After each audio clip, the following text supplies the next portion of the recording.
तो वही मुख्यमंत्री आवास पर जेएमएम की बैठक बुलाई गई, जहां बैठक से पहले सांसद महुआ माझी ने कहा कि जल्दी ही प्रत्याशियों की घोषणा होगी। वहीं मथुरा महतो ने कहा कि तैयारी पूरी है, मुद्दा केंद्र सरकार की तानाशाही रवैये और 1932 खतियान का होगा।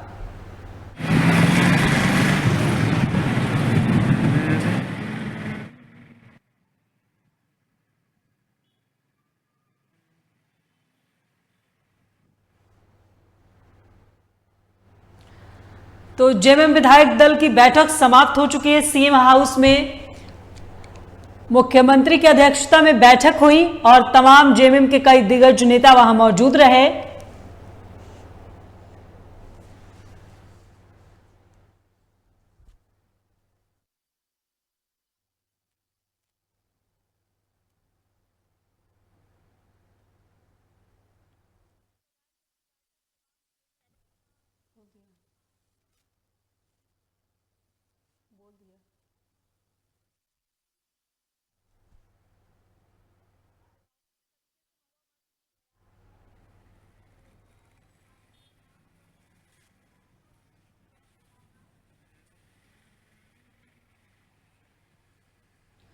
तो जिस तरह से महुआ माझी ने बयान दिया है कि प्रत्याशियों के नाम की घोषणा हो सकती है, तो जल्द ही प्रत्याशियों के नाम की घोषणा हो सकती है। विधायक दल की बैठक हो चुकी है।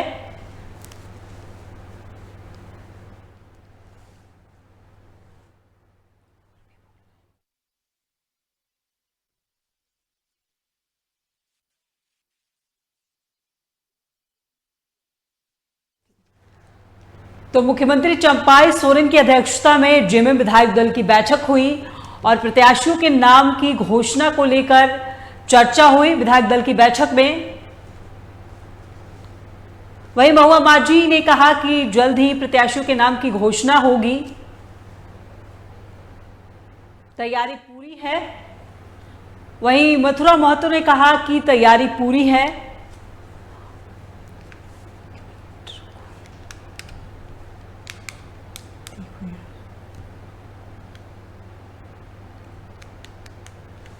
वहीं मथुरा महतो ने कहा कि तैयारी पूरी है, मुद्दा केंद्र सरकार की तानाशाही रवैया और 1932 खतियान का होगा।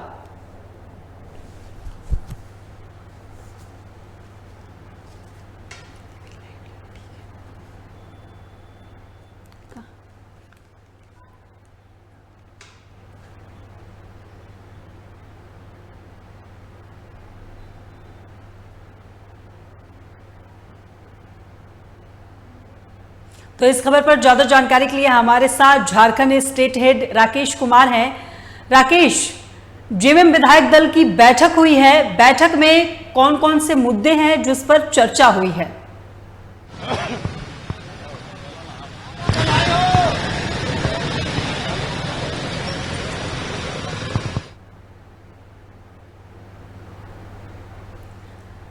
राकेश,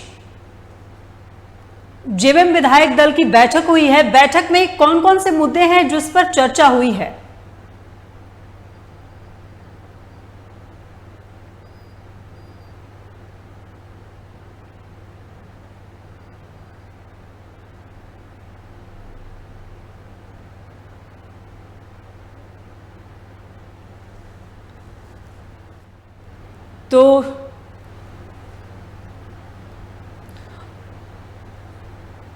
तो जेएमएम विधायक दल की बैठक हुई है। इस बैठक में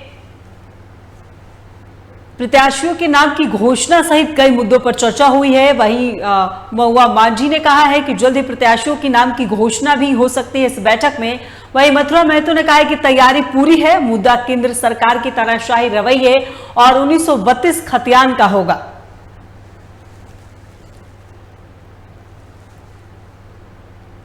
जेएमएम विधायक दल की बैठक हुई है और ये बैठक जो है मुख्यमंत्री चंपाई सोरेन की अध्यक्षता में हुई। इस बैठक में जेएमएम के कई दिग्गज नेता मौजूद रहे। साथ ही महुआ माझी ने कहा कि जल्द ही प्रत्याशियों के नाम की घोषणा होगी और प्रत्याशियों के नाम के अलावा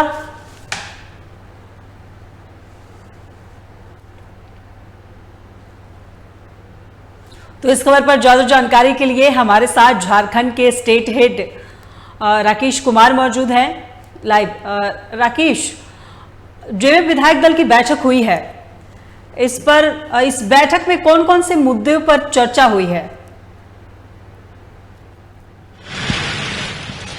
देखिए, 2-3 मुद्दे काफी अहम माने जा रहे हैं। विधायक दल की इस बैठक की बातचीत की जाए तो कहीं न कहीं सबसे बड़ी बात कही जा सकती है कि 21 तारीख को एक उलगुलान महारैली का आयोजन रांची में किया जाएगा, जिसमें पार्टी अपनी स्ट्रेटेजी तय करेगी कि किस तरीके से आगे लोकसभा के चुनाव लड़े जाएंगे, और साथ साथ ये भी तय किया जाएगा कि उनकी जो सहयोगी पार्टी है सरकार में, जो राज्य में शामिल है, उनके नेताओं का क्या स्टेप होगा, किस तरीके से आगे की रणनीति बनाकर वे चुनाव लड़ेंगे। तो साफ तौर पर लगता है कि झारखंड मुक्ति मोर्चा पूरी तैयारी के साथ मैदान में उतरना चाह रही है, और इसके अलावे जो चीजें सामने आई है उसमें प्रत्याशियों को लेकर जो वहां की स्थिति बनी हुई थी उस पर सहमति जताने की कोशिश की गई है।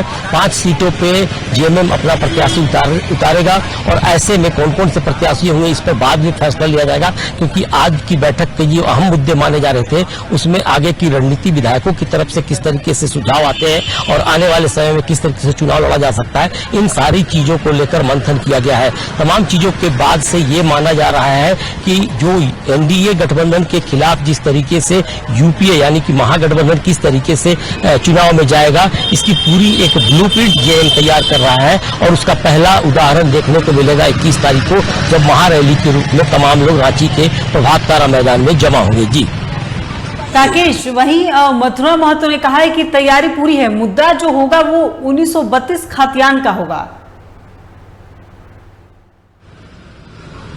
देखिए, ये सारे मुद्दे जो पुराने मुद्दे हैं उस पर तो लगातार जेएमएम अपनी स्ट्रेटेजी तय करेगा। एक बात और भी आ रही थी सामने कि जिस तरीके से हेमंत सोरेन को जेल जाना पड़ा है और उनकी जो परिस्थिति बनी है, खास करके पार्टी उसका पूरी तरह से आकलन करेगी, और साथ साथ इस महारैली के माध्यम से कोशिश करेगी कि उन पर जो आरोप प्रत्यारोप लगे हैं उसके आधार क्या है, और उसको जनता तक पहुंचाने की भी कोशिश की जाएगी कि आखिर किस आरोप में उनको जेल के अंदर रखा गया है। इसको लेकर मिथिलेश ठाकुर ने भी बयान दिए हैं, और साथ सुप्रियो भट्टाचार्य ने बयान दिए हैं। और जिस तरीके से अभी की बातचीत की जाए तो आज की बैठक को इसलिए भी अहम माना जा रहा था क्योंकि जेएमएम की तरफ से कुछ सीटों पर प्रत्याशी उतारे जाने को लेकर थोड़ी असमंजस बनी हुई थी। कुछ दूसरे दल के लोग भी संपर्क में आने की तैयारी कर रहे थे, और कहीं न कहीं इस बारे में कहा जा रहा था कि दूसरी पार्टी छोड़कर आएंगे, उनको टिकट कैसे दिया जा सकता है, इस पर भी विवाद था। तो आज की बैठक में इन सारे मुद्दों पर बातचीत की गई है, विधायकों की राय ली गई है, और साफ तौर पर लगता है कि जहां तक राजनीतिक मुद्दे होंगे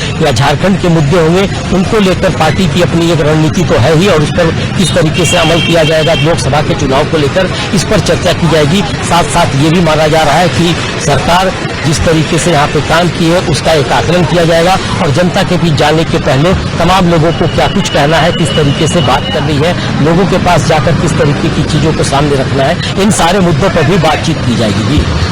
राकेश, जिस तरह से 2 सीटों पर उम्मीदवारों के नाम की घोषणा हो चुकी है, 3 सीटें बाकी हैं, तो उसको लेकर क्या संभावनाएं हो सकती है बैठक में?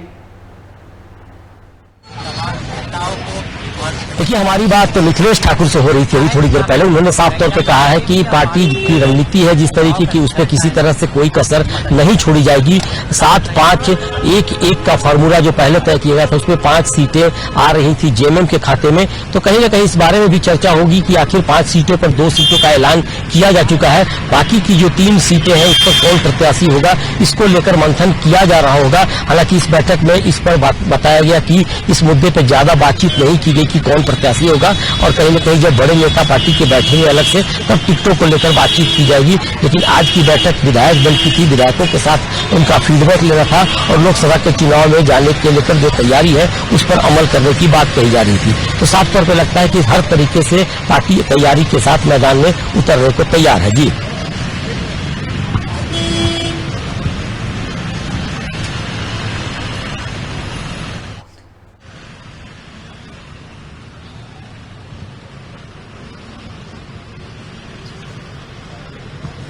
जी राकेश, तमाम जानकारी के लिए बहुत बहुत शुक्रिया। तो आप देख सकते हैं कि किस तरह से जेएमएम विधायक दल की बैठक हुई है। इस बैठक में जो प्रत्याशी है उनके नामों की घोषणा हो सकती है। वहीं महुआ माझी ने भी कहा है कि प्रत्याशियों के नाम की घोषणा होगी, और साथ ही मथुरा महतो ने भी कहा है कि तैयारी पूरी है, मुद्दा केंद्र सरकार की तानाशाही रवैया और 1932 खतियान का होगा।